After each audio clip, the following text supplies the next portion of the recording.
Hansı şairsə belə deyib: gah çəliyə dirsəklənib dayanar, gah daş üstə dincin alar qocalar, gah əlini saqqalına aparıb dərin-dərin fikrə dalar qocalar.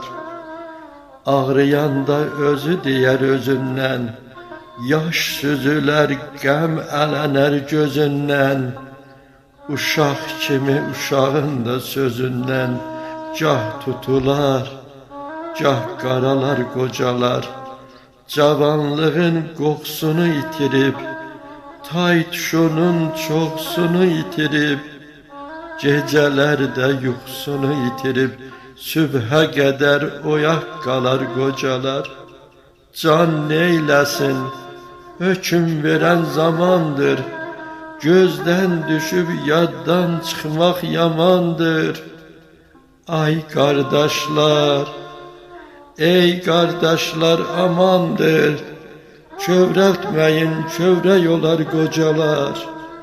Kövrəltməyin, kövrək olar qocalar. Abbas Yanar Səbirli.